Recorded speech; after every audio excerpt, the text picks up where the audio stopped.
अस्सलामुअलैकुम मेरे भाइयों और बहनों। ये हमारे एक भाई ने हमसे इंडिया से सवाल किया है। वो पूछ ये रहे हैं कि एक बंदा गुज़िश्ता 5 साल से मुस्तकिल जिना करता आ रहा है और बहुत ही गंदी लत के अंदर था वो जिना की, लेकिन अब वो तौबा करना चाहता है।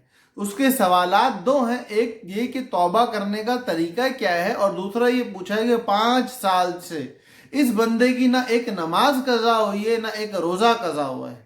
तो अब ये तमाम तर चीज़ों को दोबारा से उनका इआदा करना इस पे लाजिम होगा, या पहले जो अदा कर ली थी वही काबिल कबूल हो जाएंगी।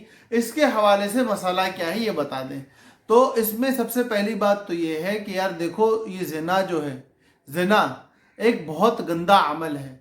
इससे बचना हमारे माशरे में अगरचे मुश्किल है, लेकिन कोशिश करने वालों के लिए अल्लाह पाक राहें आसान कर देते हैं। जब बंदा अल्लाह की तरफ बढ़ना शुरू करता है ना, तो अल्लाह फिर उस बंदे के लिए रास्ते खोलता है, उसकी मदद फरमाते हैं। इन तंसुरुल्लाह यंसुरकुम, जब तुम अल्लाह के दीन की मदद में खड़े होने वाले बनोगे ना, तो अल्लाह तुम्हारी मदद करेंगे, और जब अल्लाह मदद करेंगे तो फिर अल्लाह पाक रास्ते खोलेंगे, अल्लाह पाक आपके लिए कामों को आसान कर देंगे। पहली बात तो ये हो गई। दूसरी बात इसके अंदर यह है कि तौबा का तरीका क्या है। तो तौबा के चंद शराइत हैं, उन शराइत को जो बंदा पूरा कर लेगा उसकी तौबा कामिल होगी इंशाअल्लाह। पहली चीज़ ये है कि जो कुछ किया है, जो कुछ गुनाह के काम हुए हैं, उनके मुतरफ होकर उन कामों को छोड़ दो। मतलब ये मान लो कि हाँ, ये जो कुछ मैं करता आ रहा हूँ, माँ बाप का नाफरमान हूँ, मौजूदा सूरत हाल के अंदर जिनाकार हूँ, चोरी करता हूँ, नौकरी से अपने औकात को ज़ाया करता हूँ, ये जो भी गंदा गलत काम करते हो, शौहर के हुकूक अदा नहीं करने वाली औरत है, या बीवी के हुकूक अदा ना करने वाला शौहर है, या अपनी औलाद के साथ ज्यादती करने वाले वालिदैन है, या वालिदैन के साथ ज्यादती करने वाली औलाद है, मतलब जो जिहत मुमकिन है गुनाह की, उस गुनाह को सबसे पहले छोड़ दो। वो गलत काम, गलत कारी छोड़ दो। छोड़ने के बाद ये इरादा और अज़म कर लो कि आइंदा मैंने दोबारा ये गंदा काम नहीं करना। दो, और तीसरी बात ये कि अब आइंदा ये काम नहीं करने के साथ साथ अब तक जो किया है, या अल्लाह पाक उस पे तो मुझे माफ़ फरमा दे। ये 3 काम कर लो, तुम्हारे गुनाह ऐसे धुल जाएंगे जैसे कि कभी थे ही नहीं। अल्लाह पाक गुनाहों को नेकियों से बदल देगा। और इसके साथ एक चीज़ और जोड़ लो, वो ये कि अगर गुनाहों का ताल्लुक हुकूकुल इबाद से है, बहनों का हक मिरास का खा के बैठ गए, या औलाद में ऐसा कोई तफरका कर दिया, ऐसी कोई बेइंसाफ़ी कर दी कि जिससे औलाद नाराज़ है, अब उनके दिल को राज़ी कर दो। या वालिदैन के साथ आपने कोई ऐसी हरकत की हुई है कि जिससे उनका दिल टूटा हुआ है, अब उनके दिल को जोड़ दो। या किसी का माल दबा लिया है कर्जा वगैरह लेके, या धोखा दे के कोई गलत चीज़ बेच दी है, तो इन तमाम तर मामलात का तदारुक। इसी तरह माजी की जो नमाजें बाकी हैं, माजी के जो रोज़े बाकी हैं, उनका तदारुक उलमा से पूछ के कर लो। ये तौबा का मुकम्मल मुफस्सल तरीका था। अब आते हैं तीसरी बात पे कि एक आदमी जो 5 साल से जिना भी कर रहा है और उसके बाद नमाजें भी पढ़ रहा है और रोज़े भी रख रहा है, तो उसकी नमाज और रोज़े का क्या हुक्म है।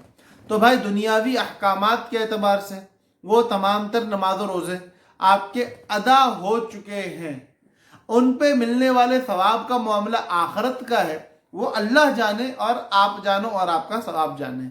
लेकिन एक बात याद रखो कि अल्लाह से हमेशा अच्छी उम्मीद रखनी चाहिए।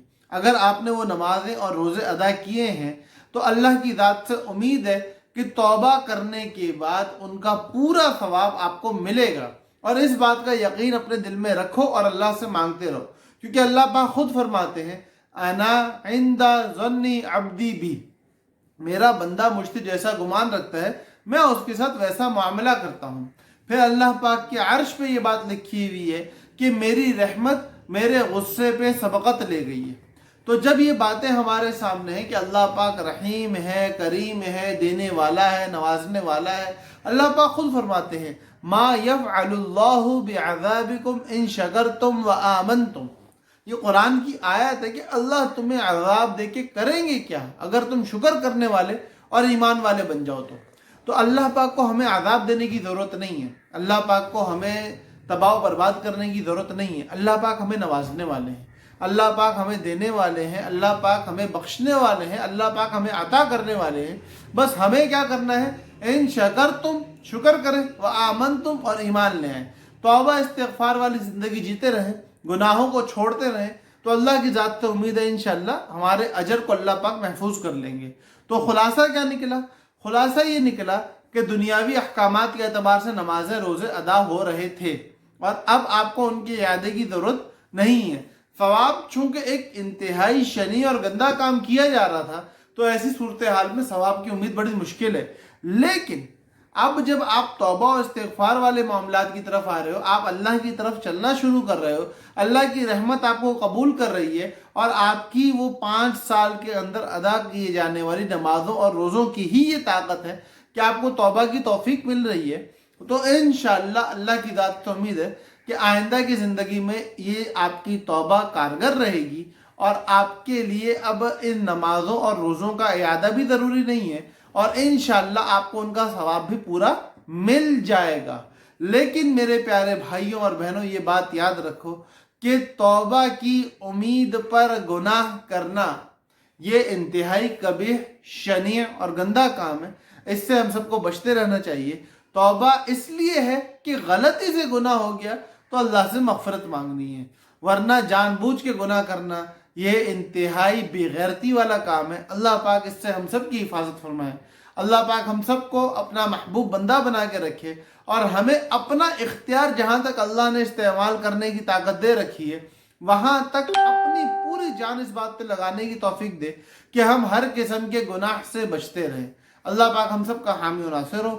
السلام علیکم ورحمۃ اللہ وبرکاتہ۔